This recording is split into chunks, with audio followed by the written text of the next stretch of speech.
Ibinahagi ko po ang kwentong ito hindi para takutin kayo, kundi upang ipahayag sa ating mga tagapakinig ang isang karanasang hindi ko malilimutan. Isang pangyayaring humubog sa aking pananaw sa buhay, kamatayan, at sa mga hindi natin ganap na maunawaan. Taong 1995 po nito. Gabi at bahagyang maulan, napilitan akong dumaan sa isang lumang sementeryo na matagal na ngang pinaniniwalaan na may nagpaparamdam. Sinasabing may mga kaluluwang hindi matahimik ang gumagala sa loob nito. Naghahanap ng makakausap o marahil ay paraan upang makalaya mula sa kanilang walang hanggang paghihirap. Ang sementeryong ito ay matatagpuan sa isang liblib na baryo, malayo sa mga mataong lugar. Noon pa man, may mga kwento ng kumakalat na may isang babae raw na lumilitaw tuwing hating gabi. Nakaputi ito at umiiyak sa tabi ng isang sirang lapida.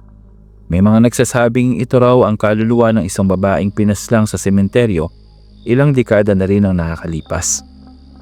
Ang nasabing lapida ay mismong nasa may gilid ng daanan kung saan naman noon ay doon akong naglalakad. Dahil nga sa noong gabing iyon ay wala akong ibang daanan pauwi kundi sa parteng iyon ng sementeryo. Hindi ko nais na manatili doon ang matagal. Kaya nga binilisan ko ang aking paglalakad. Ngunit habang papalapit ako sa gitnang bahagi ng daanan kung saan naroon ang sementeryo, naramdaman kong unti-unting bumigat ang hangin. Parang may malamig na hangin bumabalot sa akin. Idagdag mo pa ang nakakabinging katahimikan ng paligid. Na tila bang nagsusumigaw sa isipan ko. Alam niyo po yung pakiramdam ng mag-isa kayo pero parang napakaraming tumitingin o nakatitig sa inyo. Bigla akong nakarinig ng mahihinang yapak sa likuran ko. Huminto ako. Nakiramdam. Ngunit nang lumingon ako, wala namang tao. Pinilit kong huwag nang magpanik. Naisip ko na baka guni-guni ko lamang ito. Mga bagay na naglalaro sa isipan ko dahil nga sa labis na takot. Ganoon naman talaga ang mga tao. Well, base sa karanasan ko, kapag sobrang takot ka kung ano-ano ang naglalaro sa isipan mo at hindi mo nang ma-distinguish kung alin ba yung totoo sa imahinasyon o guni-guni. Magpatuloy na lamang ako sa paglalakad. Subalit ilang hakbang lamang ang naituloy ko ay narinig ko muli ang mga yabag. Mas malapit na ito sa pagkakataong iyon at mas mabibigat at tila bang hindi galing sa isang ordinaryong nilalang. Dito nang napabilis ang tibok ng puso ko. Sinubukan kong mas bilisan pa ang paglalakad. Ngunit habang parang lakad-takbo na ang ginagawa ko, pakiramdam ko po ay mas lalo akong bumabagal. Bumabagal ang aking paggalaw. Ang paligid ko ay tila nagiging mas madilim na at ang mga anino ng naglalakihang krus sa sementeryo, maging ito mga nagtataas ang mga nicho. Pakiwari ko po ay gumagalaw at sumasabay sa salyo ng pagsayaw ng mga puno sa kapaligiran. Kasabay po ng isang malamig na hangin na bumalot po sa aking katawan at tila bang hingipan ng bato ko. Dito po ay parang may isang pabulong na tinig ang narinig ko sa aking tenga. Huwag kang titingin. Hindi ko po alam kung ano ang mas nakakatakot. Ang katotohanan na may nagsalita po sa likuran ko o ang kahulugan ng kanyang babala. Ngunit likas po na sa tao, kapag sinabihan ka ng isang bagay na huwag mong gagawin, madalas po ay ito ang ginagawa natin. Dahan-dahan ko pong inikot ang aking ulo at doon ko siyang nakita. Isang babaeng nakaputi, duguan ang kanyang mukha at ang kanyang mga matay walang buhay ngunit punong-puno ng tila hinanakit at bighati. Hindi siya gumagalaw, ngunit ang kanyang presensya ay para bang nagkukulong sa akin sa isang di maipaliwanag na takot na hindi ko magawang gumalaw. Kahit pang gusto kong sumigaw ay parang walang boses ang lumalabas sa aking lalamunan. Sinubukan ko po ang lahat para makatakas pero parang ayaw makisama ng katawan ko.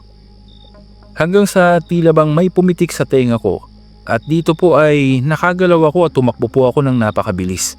Hindi ko nang alintana kung saan ba akong mapupunta o mapapadpad pa. Alam kong kailangan kong makalabas sa lugar na iyon dahil nga po sa maniwala po kayo at sa hindi. Noong una ay alam kong naglalakad lamang po ako sa kalsada na nasa gilid ng sementeryo. Subalit nang maalimpungatan po ako dahil sa pitik sa tenga ko, laking gulat ko po na nasa gitna po ako ng sementeryo. Naroon po ako sa daan na patungo sa gitnang bahagi nito kung nasaan ang lumang simbahan o itong tinatawag nilang parang chapel po sa sementeryo. Akala ko noon ay makakatakas na ako. Subalit sa bawat paghakbang ko, ang pakiramdam ko ay papalapit po ng papalapit sa akin itong babaeng duguan. Hanggang sa hindi ko na pong kinaya pa. Nanghina po ang aking katawan at bumagsak po ako sa tabi ng isang lumang nicho. Pinilit ko pong gumapang. Ngunit ang malamig na kamay ay dahan-dahan na pong dumapo sa aking balikat. Naramdaman ko po ang walang kasing ginaw na pakiramdam mula sa parang nagyayelong mga kamay nito. Tulungan mo akong makahanap ng katahimikan. O baka naman pareho ka lamang nila. Wika nito sa akin sa nakakatakot na boses, kasabay ng pag-ihip ng napakalamig na hangin. At noon ko lamang po napansin, hindi lang po siya ang naroroon. Dahil nga po sa nasa loob ako ng sementeryo, maya-maya po ay nakakita po ako ng iba pang mga kaluluwang naroroon at nakatitig sa akin. Mga kaluluwang matagal nang nakakulong sa lugar na iyon. Naghihintay ng kanilang pagkakataon na pakaalis sa lugar na iyon upang siguro ay pumunta na sa kabilang buhay. Siguro nag-aantay lamang po sila ng tao na makakakita sa kanila at makakatulong. Hindi ko po alam kung papaano akong nakalabas sa sementeryong iyon. Ang tanging natatandaan ko lamang po, isang matandang lalaki ang nakakita sa akin sa labas ng bakod. Nanginginig po ako noon at halos hindi na po ako makahinga. Inakay po ako ng matandang ito at pinatuloy niya po ako sa kanyang bahay na naroroon lang malapit sa sementeryo. Pinainom niya po ako ng mainit at tsaa. Nang tanungan ko po siya kung bakit ganoon ang nangyari at bakit parang nagpakita po sa akin ang mga kaluluwa na naroroon sa sementeryo. Isang sagot lamang po ang ibinigay niya. Ikaw ang unang nakinig sa kanila matapos ang napakaraming taon. Sambit nitong matanda. Simula po noon ay hindi na akong muli pang dumaan sa sementeryong iyon. Ngunit sa tuwing pumipikit po ako sa gabi, sa panaginip man po o sa guni-guni ko, nakikita ko pa rin po ang babaeng iyon. Patuloy siyang umiiyak, naghihintay, nagmamakaawa at umaasa na may isang makakatulong sa kanya upang makalaya mula sa sumpang bumabalot sa kanya. Subalit, sabihin niyo na po ang gusto niyong sabihin, duwag man ako o matatakotin o walang kwenta, pero kayo man po ang nasa sitwasyon ko ay hindi niyo malalaman kung ano ang gagawin niyo. Lalo na kapag nadaan kayo sa isang lumang sementeryo na may bumubulong sa inyo. Kaya naman po sa lahat ng tagapakinig, ipinadala ko po ang kwento kong ito upang ibahagi sa inyo ang isang paalala. May mga bagay po na hindi natin nakikita, ngunit hindi ibig sabihin ay wala sila. At kung sakaling ang dumaan po kayo sa isang lugar na pinamamahayan nga po ng mga hindi natatahimik na kaluluwa, tandaan niyo po ang isang bagay. Huwag na huwag kayong lilingon.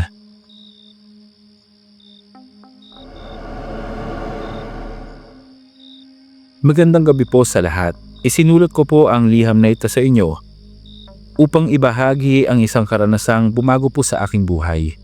Hindi ko po alam kung maniniwala kayo pero sana po ay mapakinggan ninyo ang kwento ko. Ako po si Marco, isang dating guro po sa isang lumang paaralan sa isang maliit na bayan dito sa Luzon.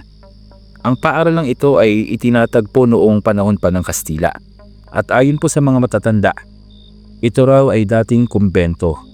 Dito raw pong naninirahan ang mga paring Espanyol na nangangaral nga po sa mga katutubo.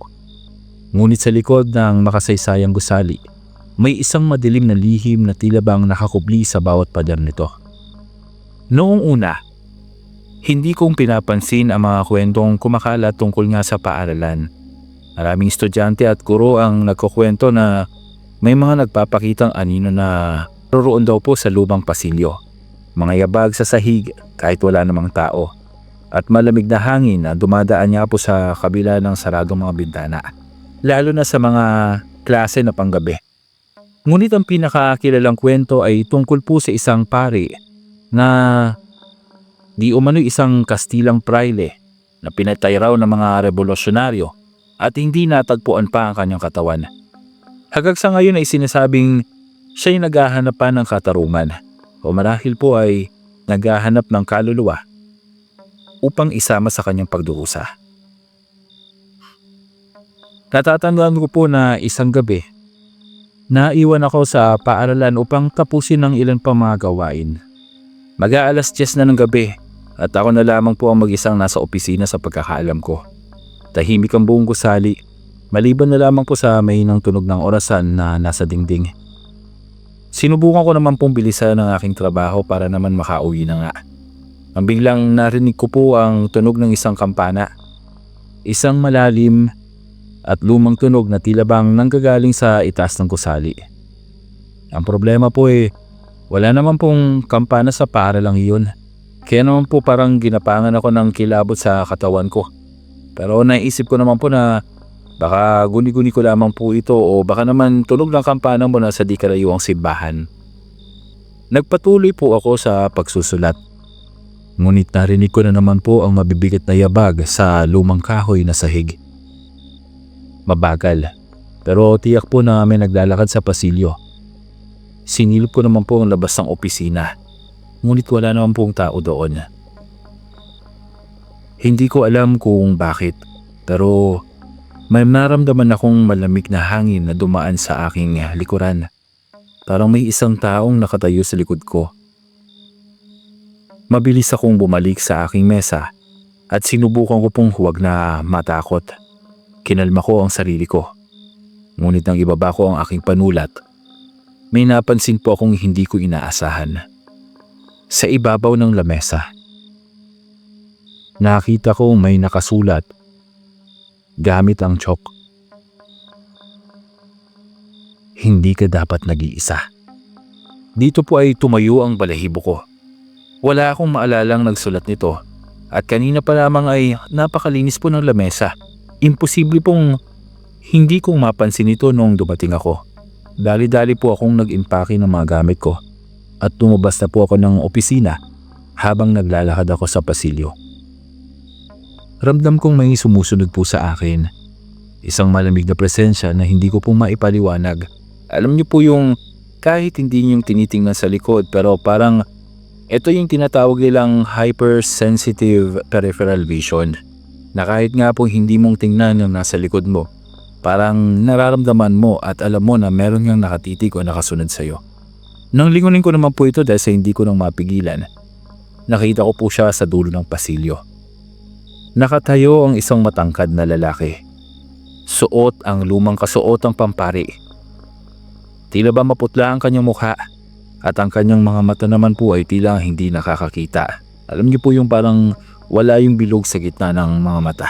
Parang blanco lamang. Purong-purong itim. Hindi siyang gumagalaw, ngunit ramdam ko po na alam niyang naroroon ako at ako ang tinitingnan niya.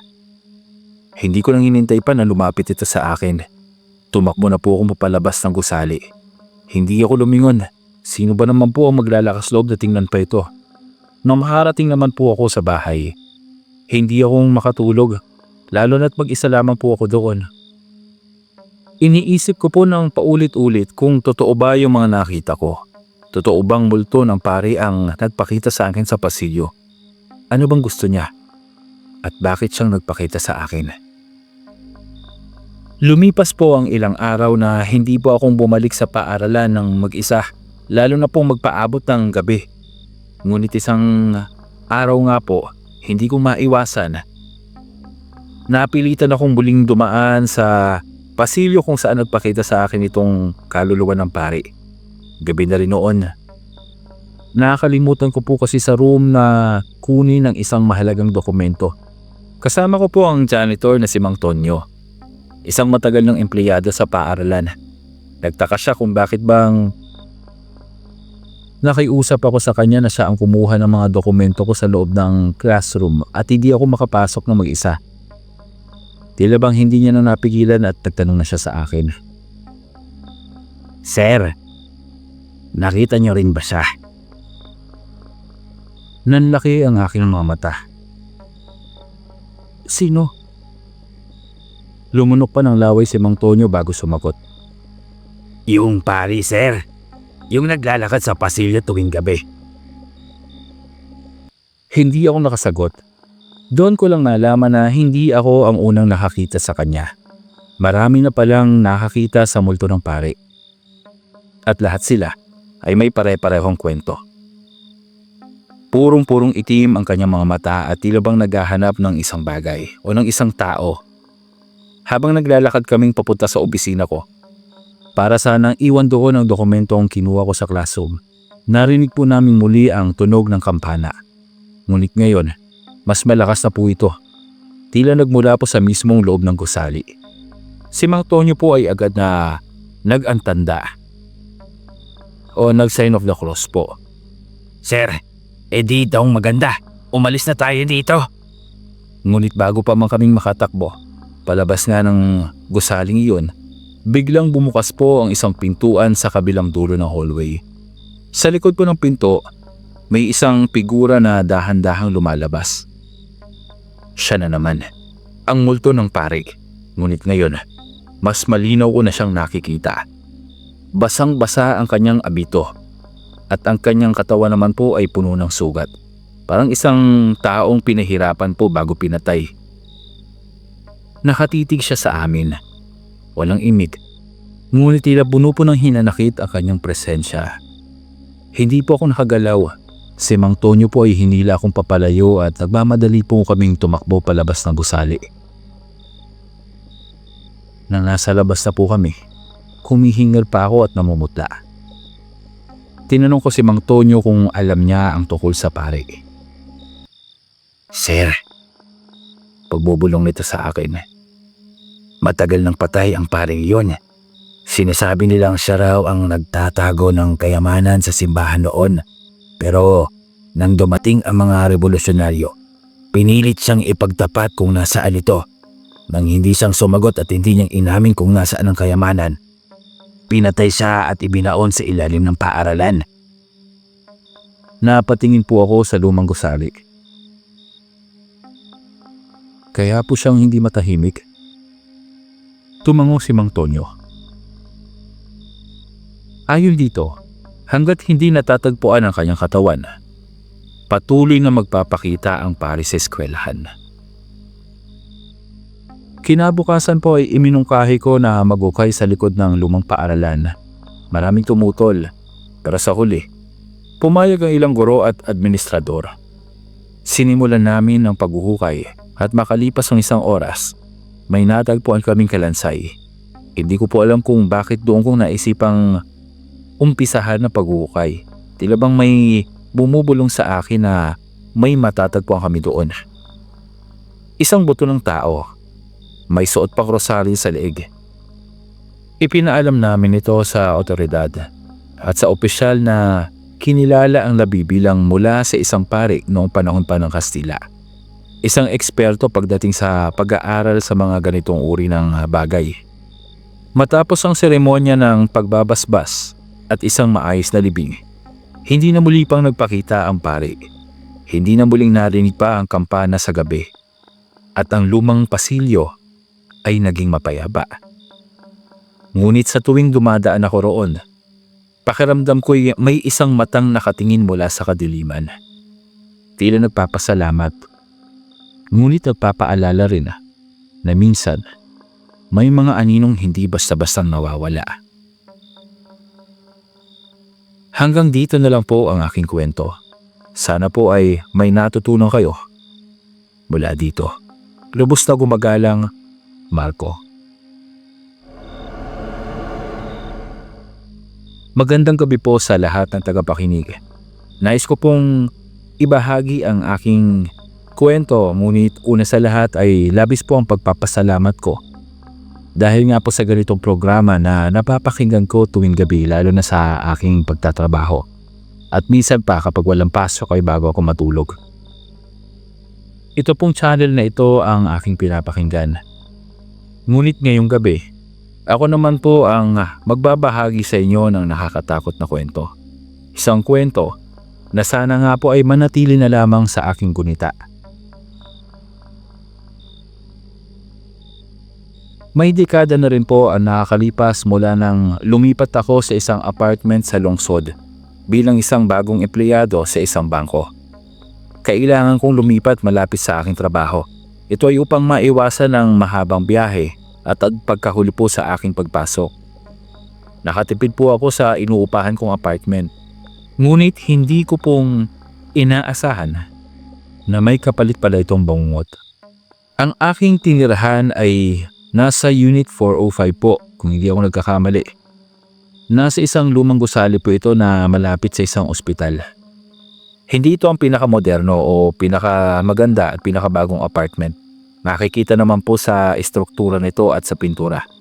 Ngunit sapat na para sa isang simpleng pamumuhay at para makamura na rin o makatipid, lalo pa't nag-uumpisa pa lamang ako. Malapit ko ito sa opisina ko kaya sa isip-isip ko pa ay convenient na rin po. May malawak na bintana ito at presko po ang hangin sa aking silid. Ngunit sa unang linggo ko po ng pananatili doon, may kakaiba na akong napansin. Noong unang gabi ko roon ay naalala ko po na habang nakahiga po ako at nakatitig sa kisame, may narinig po akong mahinang pagkakaluskos mula sa loob ng aparador.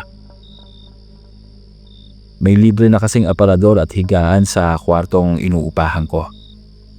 Una ay hindi ko po itong pinansin. Inisip ko na baka may mga daga o ipis at kailangan kong linisin ito sa kinaumagahan.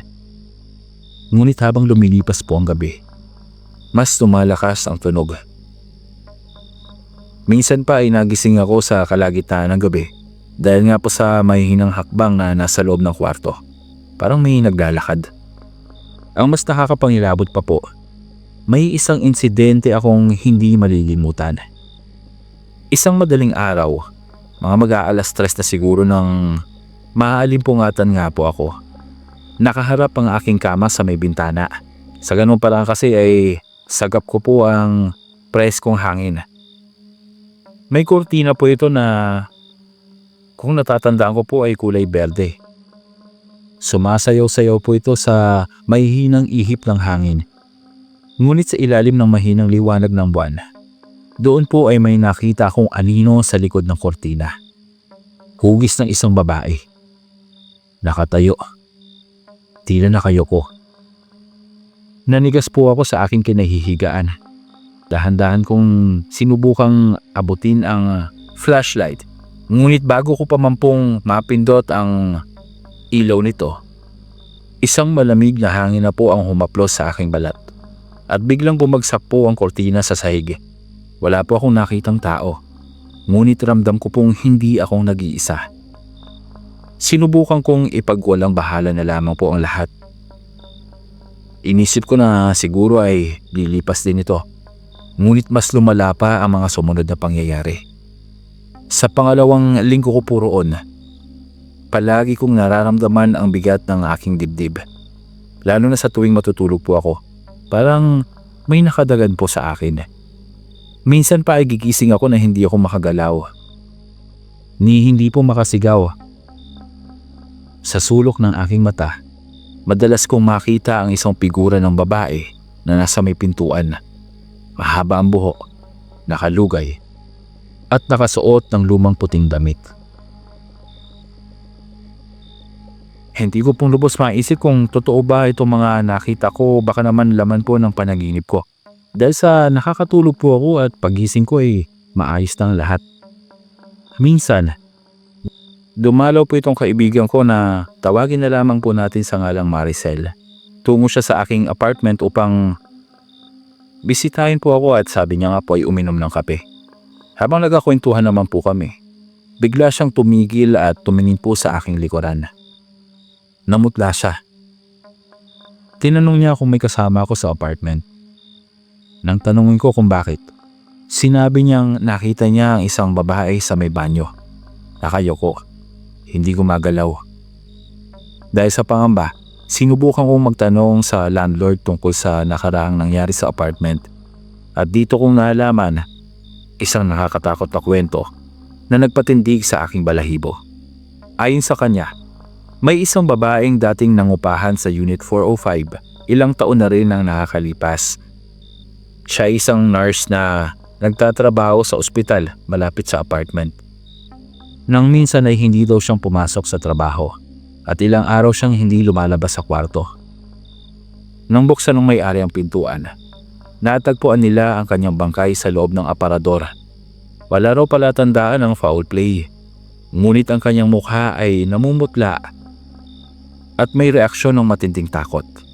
At may mga sugat siya sa leeg, parang sinakal.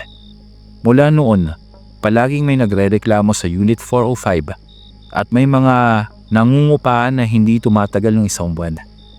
Marami ang nakakaranas ng kakaibang presensya sa loob, ngunit wala ni isa ang nagtatagal upang alamin kung bakit. Hindi ko alam kung ano ang gusto ng babae iyon. Minsan iniisip kong baka gusto niyang iparating ang kanyang kwento. Baka hindi niya alam na patay na siya. O baka hindi siya patay. Baka buhay pa siya sa kabilang dako ng realidad. Isang kaluluwang hindi matahimik. Isang gabi naman, nagdesisyon akong tanungin siya.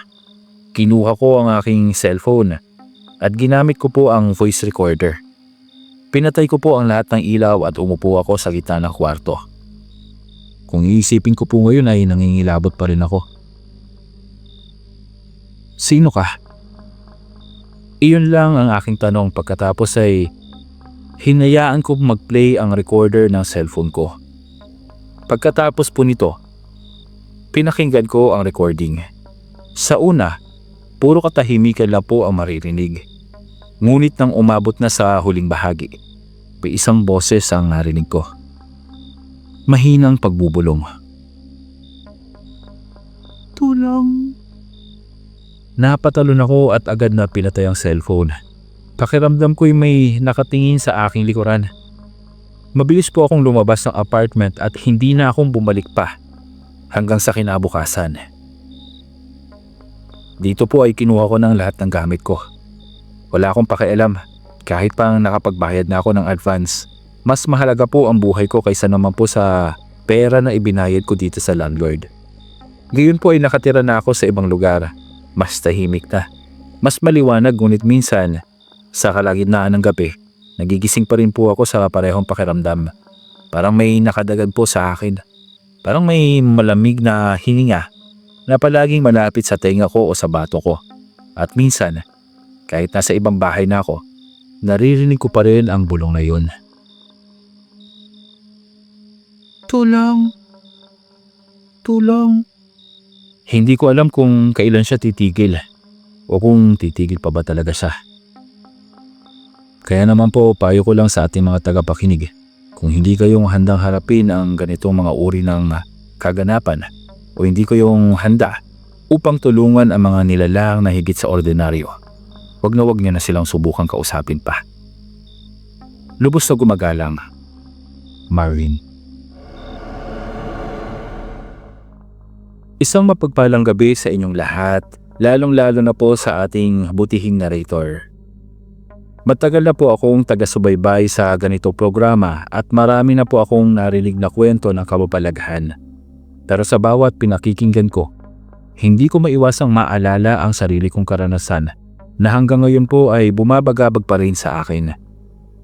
Ako po si Ernesto, 56 anyos na po ngayon. Isang janitor sa isang lumang ospital na nasa Maynila. Halos 3 dekada na po akong nagtatrabaho dito at nasaksihan ko na po ang samot-saring kaganapan. Mula sa mga pasyenteng halos agaw buhay hanggang sa mga mahimalang paggaling. Ngunit may isang gabi na nagbago po sa aking pananaw. Isang gabing hindi ko po makakalimutan. Taong 2001. Isa ako sa mga janitor na naka-assign sa night shift. Karaniwan ay tahimik po ang ospital sa ganitong oras. Kaunting doktor lamang po at nurse ang naroroong nagbabantay at ilan pong mga pasyente ay naroroong makikitang mahimbing na natutulog kasama mga bantay nito. Sa ganitong oras din po, mas mararamdaman mo po ang bigat ng katahimikan. Isang katahimikang tila ba may nakatagong misteryo at hilakbot. Ang lumang ospital na ito ay may isang bahagi na halos hindi na po ginagamit. Ito ay nasa ikalawang palapag. Matagal nang isinara ang bahaging ito matapos ang isang sunog noong dekada 80. Mula noon, wala nang gusto pang pumunta sa parteng iyon ng gusali. At sabi-sabi nga ay may nagpaparamdam sa mga pumupuslit o naliligaw ng daan. Alam niyo na po, mga nurse at mga pantay ng pasyente na nakakaisip ng kung ano-anong kalikutan. Isang gabi, matapos kong linisin ang emergency room, may iniwang bilin sa akin ng head nurse. Ernesto, pakilinisan naman yung hagdan sa may second floor. May mga nahulog na basura kanina. Haniya ba ng head nurse sa akin? Nang narinig ko yun, tila may dumaan na malamig pong hangin sa gitna namin. Matagal ko pong iniwasan ang bahaging iyon. Lagi ko pong iniisip na kung maglilinis ako doon ay dapat ay umaga. Pero dahil nga po sa trabaho ito at utos sa akin, wala po akong nagawa kundi ang sundin ng upos. Dahan-dahan po akong umakyat sa hagdanan. Habang papalapit po ako sa ikalawang palapag ng gusaling ito, unti-unting lumalakas ang kabog ng aking dibdib. Hadilim po ang pasilyo. Pagdating ko sa itaas, isang napakadilim po na lugar ang bumugat sa akin. Ang ilaw po sa hallway ay tila bang mahina at hindi nakakayang labanan ng kadiliman. Tila ba handa nang mamatay ito sa lamlam. Habang tinutulak ko naman po ang mop at bucket papasok sa pasilyo, bigla kong narinig ang isang mahinang paghikbi. Napahinto po ako. Pinakiramdaman ko po ang paligid. Sa isip ko pa, baka may pasyenteng naligaw o isang nurse na nagpapahinga doon o baka naman mga bantay ng pasyente na nangungulit na naman. Ngunit ang lingunin ko po ang direksyon ng tunog. Wala po akong nakita.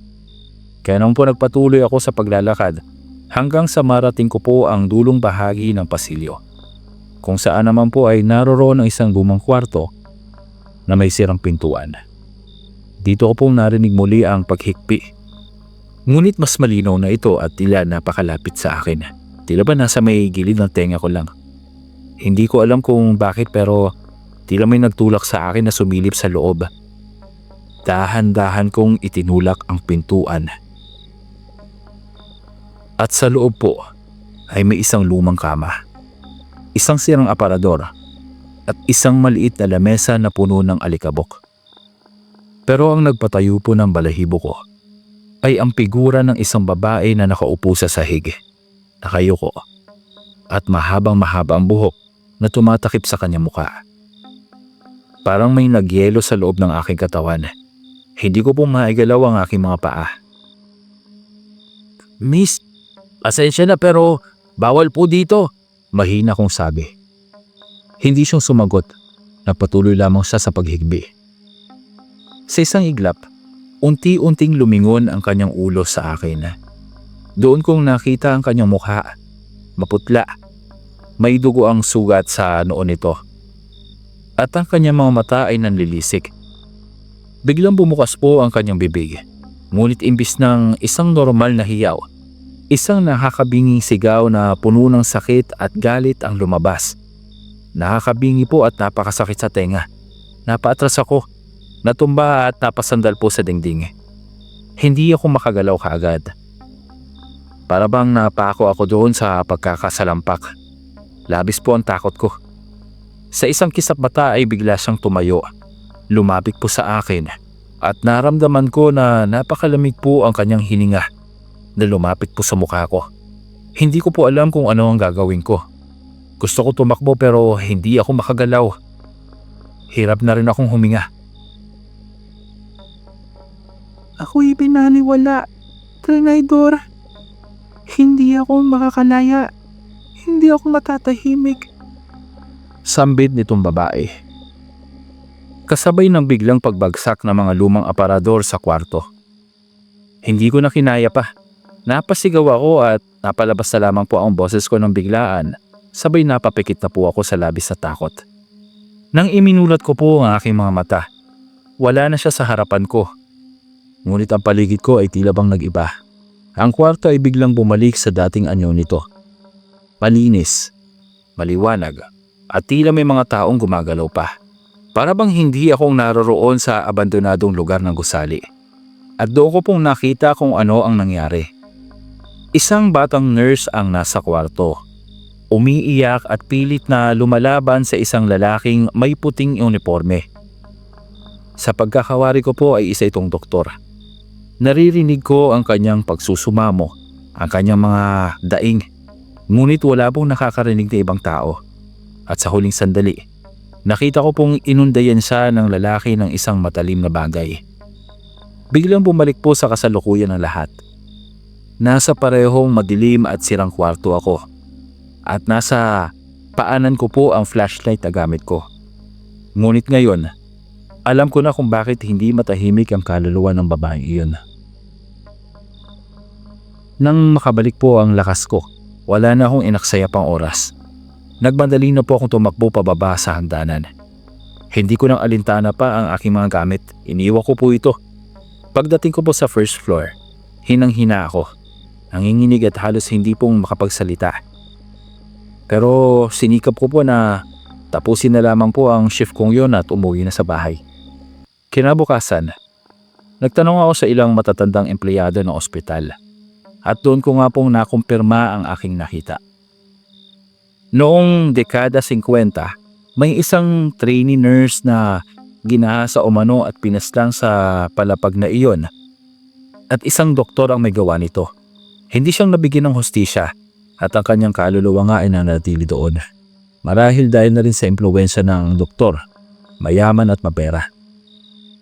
Naghihintay lamang siguro itong kaluluwa ng araw na may makarinig sa kanyang kwento. O mabigyan siya ng hustisya. Simula noon, hindi na akong muli pang pumunta sa palapag na iyon. Ilang beses ko nang gustong mag-resign pero hindi ko po magawa. Para bang may bahagi sa akin na nais na magbigay ng hustisya sa kawawang babae iyon. Hanggang sa ngayon po ay gabi-gabi ko pa rin siyang naaalala. Ang kanyang mga luha, ang kanyang sakit, at ang kanyang pighati at kalungkutan. Kung sino man po ang makarinig ng kwentong ito, sana ay ipagdasal niya na lamang siya. Hindi siya isang halimaw, hindi siya isang masamang espiritu.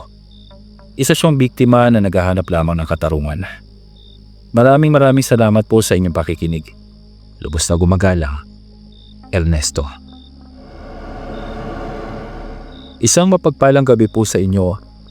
Matagal ko na pong gustong ibahagi ang aking kwento ngunit hindi po magawang isulat dahil nga po sa abala ko. At isa pa po ay takot ako na baka hindi po akong paniwalaan. Ngunit ngayong gabi, nagpasya po akong isalaysay ang nakakatakot na karanasan po ng aking buhay. Bilang isang janitor, na minsang nagtrabaho sa isang subdivision. Nang matanggap ko po ang trabaho bilang tagapaglinis sa subdivision, akala ko po ay magiging madali na lamang po ito. Simple lang po ang dapat kong gawin. Panatilihing malinis ang paligid. Lalo na ang guardhouse na nasa dulo ng village. Luma na po ito. Ang guardhouse na iyon ay matagal nang hindi ginagamit. Ayon sa mga matatandang residente, may bagong security outpost na daw po ang subdivision na mas malapit sa entrance. Dati pong gate daw ang dulong bahaging iyon pero nilipat na po sa kabilang dulo. Kaya iniwan na lamang po itong nakatayo doon. Una ko pong napansin ang kakaibang pakiramdam sa lugar noong unang araw. Makapal po ang alikabok. Tila hindi itong nililinis at napakatagal na pong napabayaan talaga. Ngunit ang mas ipinagtaka ko ay ang maruruming bakas ng maliliit na paa sa sahig. Parang sa isang batang naglalakad at nakayapak. Sinubukan kong punasan niyon. Ngunit sa kinabukasan nang bumalik ako doon ay naroroon na naman ang bakas. Minsan, habang nagpupunas ako sa sahig, may narinig po akong mahina na pagbulong at pagtawa ng isang bata. Lumingon ako ngunit wala naman pong tao. Kaya naman kinilabutan ako. Ngunit pinilit ko pong baliwalain ito. Inisip ko na baka may mga batang naglalaro lamang malapit. Ngunit ang guardhouse ay nasa pinakadulong bahagi ng subdivision ng mapagtanto ko. Malayong malayo sa mga kabahayan. Isang gabi, habang naglilinis po ako sa bintana nitong lumang guardhouse dahil nga po sa pinakiusapan ko po ang Homeowners Association kung maaari na doon muna akong pansamantalang tumigil sa lumang guardhouse hanggat sa makakuha po ako ng murang mauupahang bahay o apartment. May nakita po akong anino sa labas. Maliit ito na parabang isang bata. Nang lumapit po ako sa bintana upang silipin sana, isang batang babae ang nakatayo sa tapat ng guardhouse. Nakasuot ng isang puting bestida na bahagyang marumi na. Nakayuko po ang ulo ng bata, tila may hinahanap sa lupa. Manong, nakita mo ba ang laruan ko? Nalaglag ang hawak kong basahan. Ang tinig ng bata ay malalim at parang nagmula sa ilalim ng lupa. Lakas loob po akong sumagot. Anong laruan ang nawala mo? Dahan-dahang itinaas ng bata ang kanyang ulo. Nang magtama ang aming paningin, nakita ko ang kanyang mukha. Napakaputla. May bahagyang dugo po ang kanyang noo. At ang kanyang mga mata po ay hindi ko maaninag. Parang walang buhay. Hindi po ako makagalaw. Pakiramdam ko ay ayaw pong sumunod ng katawan ko.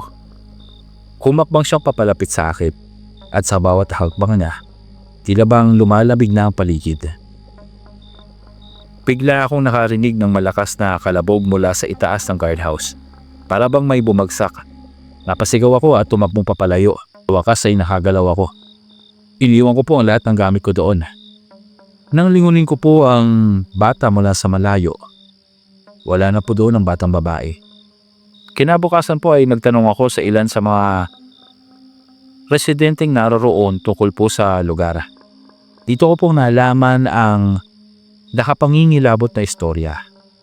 15 taon na ang nakakalipas, isang batang babae ang nahulog mula sa 3 palapag ng isang gusali na malapit nga po sa may subdivision. Hindi raw itong agad na nasaklolohan at sa mismong harapan ng guardhouse bumagsak. Ang sinasabi naman nilang laruan ay isang maliit na manika na hawak-hawak ng bata noong nahulog ito. Hindi na raw muli pang nakitang manika. Mula noon, hindi na po ako bumalik sa guardhouse kapag malalim ng gabi.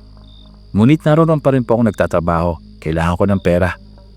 Subalit minsan, sa katahimikan ng dilim, naririnig ko pa rin po ang mahina at malamig na boses na bumubulong. Nasaan ang laruan ko? Isang gabi, hindi ko alam kung anong pumasok sa isipan ko. Ngunit bumalik po ako sa guardhouse. Gusto kong tapusin ang takot ko. Baon lamang ang aking flashlight at mataintim na panalangin. Sinuyod ko po ang bawat sulok ng guardhouse, pati ang labas nito. Nang biglang may naramdaman po akong tila ba kakaibang presensya. Hahanapin mo ba ang laruan ko? Nagulat ako at bumagsak sa sahig nang marinig ko pumuli ang boses niya. Ngunit sa pagkakataong ito, nasa mismong tainga ko na po ang bumubulong. Nang lingunin ko naman po ito sa aking paligid, iba ang nakita ko. Isang maliit na manikang nakapatong sa luma at inaagdas ng mesa. Dahan-dahan ko pong dinampot ang manika at inilapag sa may bintana kung saan nakita ko ang batang nakatayo. Narito na ang laruan mo. Mahina kong sabi. Nanginginig ang mga kamay ko. Pakiramdam ko'y lumamig muli ang paligid. Tila may humiko po ng hangin. Maya-maya, narinig kong muli ang kanyang tinig. Ngunit sa pagkakataong ito ay tila mas palungkot. Salamat po. Pero hindi ako nakakaalis. Bago ko pang maintindihan ang kanyang ibig sabihin, isang malakas na ihip ng hangin ang bumalot sa buong guardhouse. Bigla na lang sumara ang pintuan at namatay ang ilaw ng flashlight ko. Naramdaman kong may humawak sa aking balikat. Malamig. matigas at ang huling narinig ko nga po bago tuluyang mawalan ako ng malay ay isang nakapanlulumong halakhak mula sa isang tila malaking tao.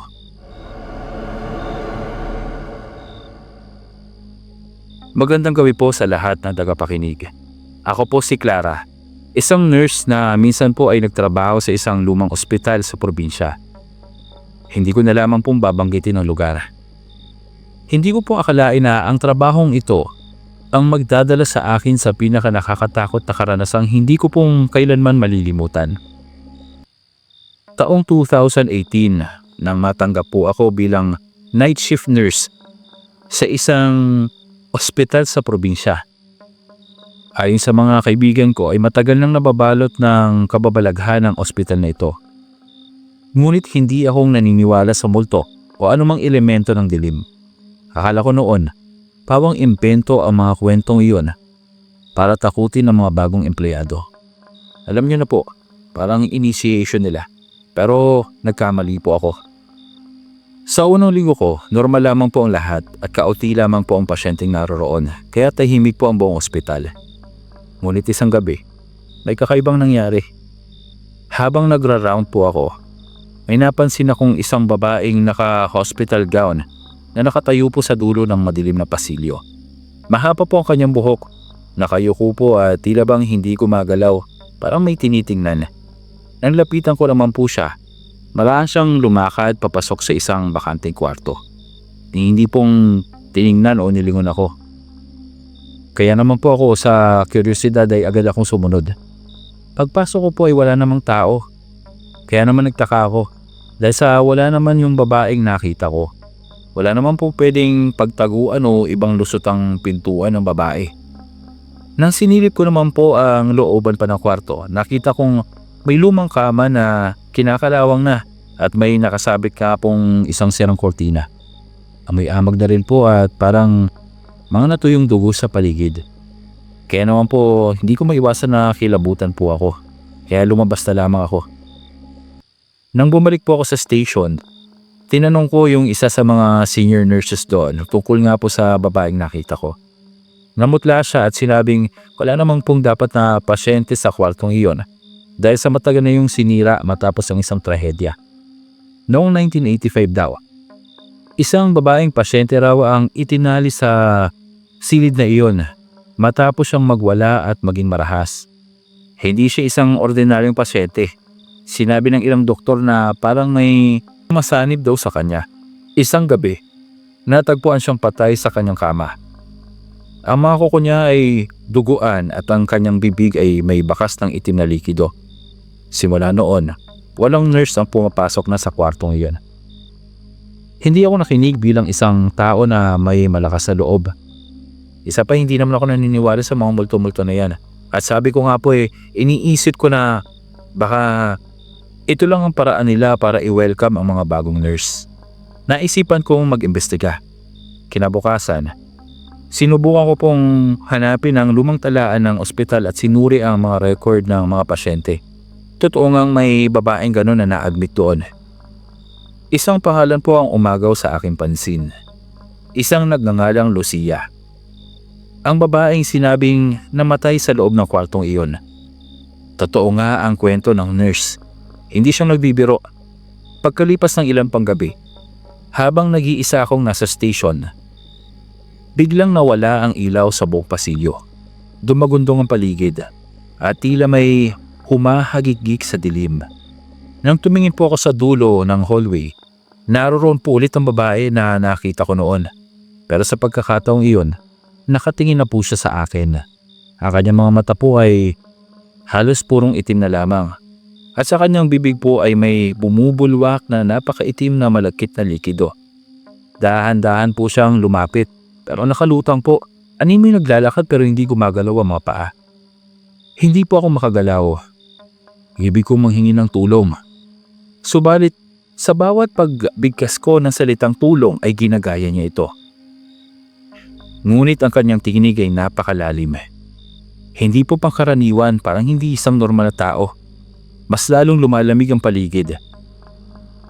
At maya-maya pa nga po ay nakaamoy ako ng isang mabahong amoy na tila bang nabubulok na laman. na naroroong nakasusulasok nga po at nasa paligid lamang. Nagtaka naman po ako dahil ayon sa mga nababasa ko tungkol sa kwento-kwento ng mga multo ay dapat walang anino ito. Subalit napansin ko na may anino ang babaeng ito. Subalit hindi itong tumutugma sa hugis at katawan nitong babae. Nakikita ko po na may sungay ang anino. Bigla siyang sumigaw. Isang nakakabinging hiyaw. Hiyaw na tila bang nagmumula sa kailaliman ng lupa. Naramdaman ko po na may malamig na kamay ang humawak sa aking balikat mula sa likuran.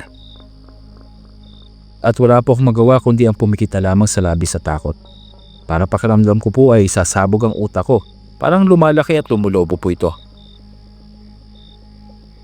Tawag ng tawag po ako noon sa Diyos. Darasan na tulungan ako.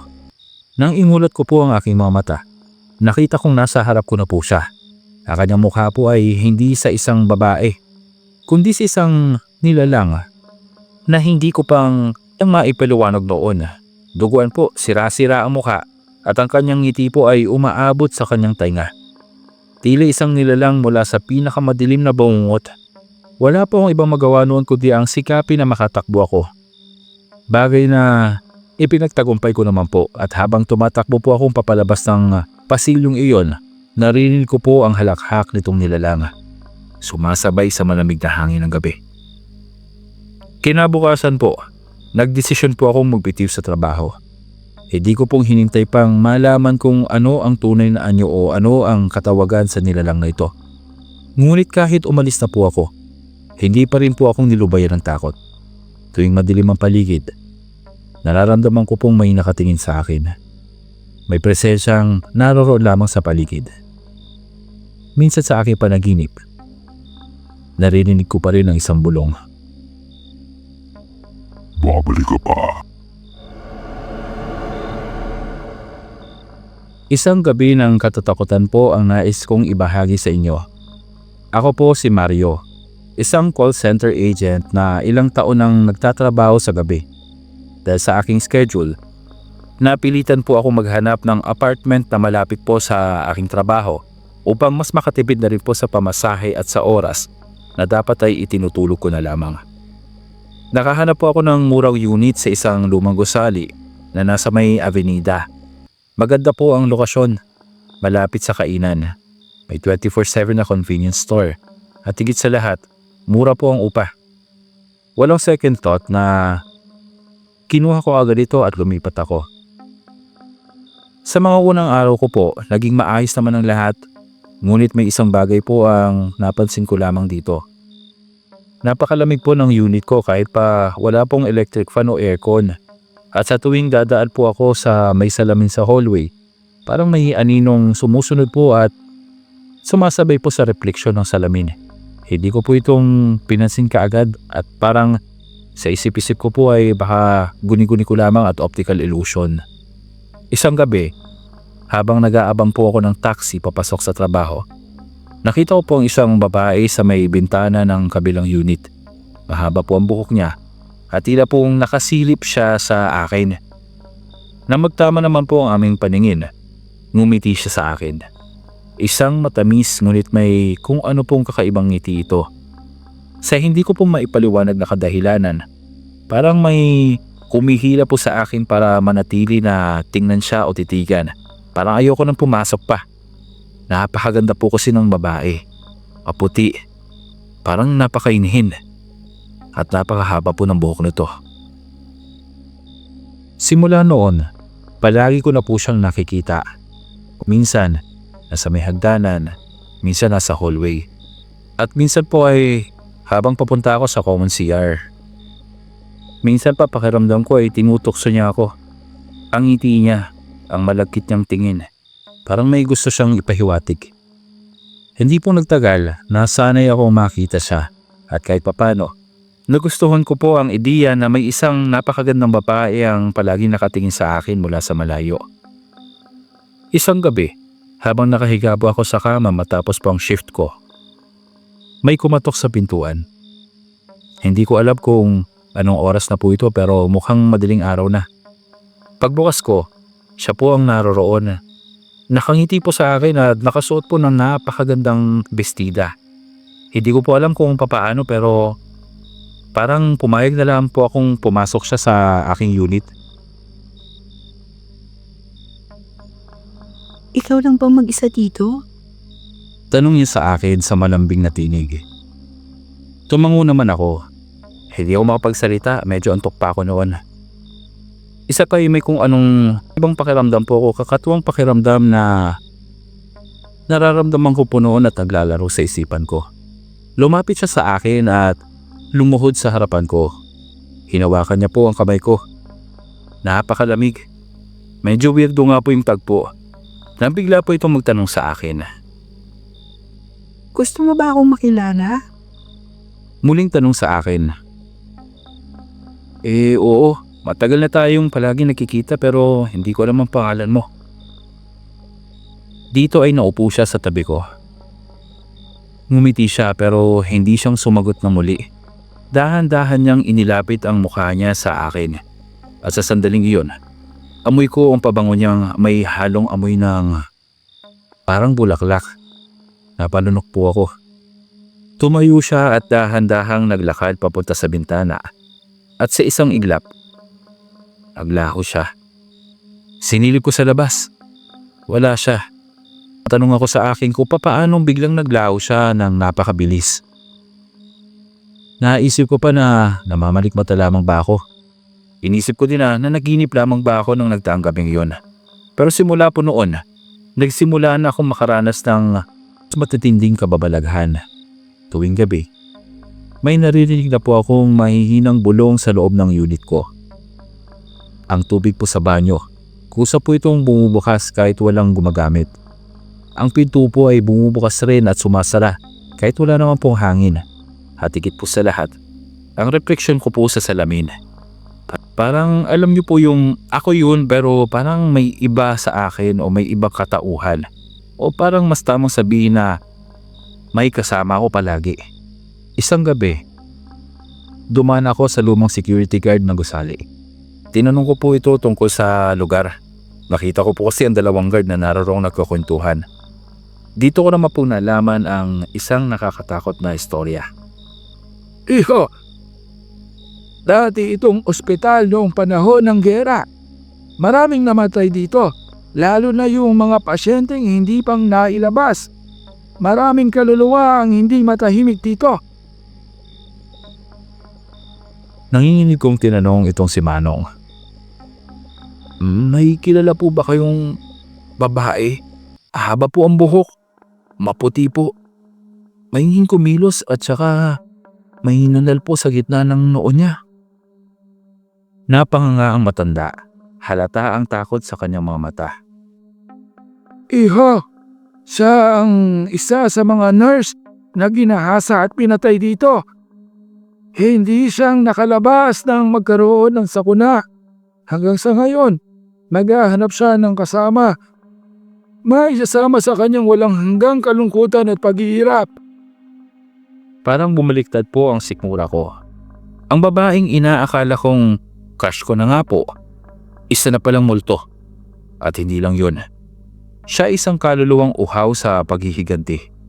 Nang gabing iyon, doon po sa aking unit ay muli siyang nagpakita. Pero hindi na siya ang maamong babae. Nakita ko siya ngayon na duguan na ang kanyang bestida. Putol ang kanyang mga daliri. At ang kanyang bibig naman po ay nakangiti po ng isang nakakatakot na ngiti na banat na banat. Nagsalita ito. Pag mo akong iiwan, dito ka lang. Dito ka lang. Dali-dali akong nag-ipake nung gabing iyon at hindi na po akong muli pang bumalik pa sa apartment. Ngunit hanggang sa ngayon, sa tuwing tinititigan ko po ang salamin sa aming bahay, tila bang naiisip ko na naroroon pa rin siyang nakadikit sa akin. Hindi po mawala sa aking isipan kung paanong minsang nakita ko po siya sa salamin na nakayakap sa akin. At sa tuwing mapapadaan po ako sa usaling iyon sa avenida, may babaeng nakatayo sa may bintana ng lumang apartment at nakangiti.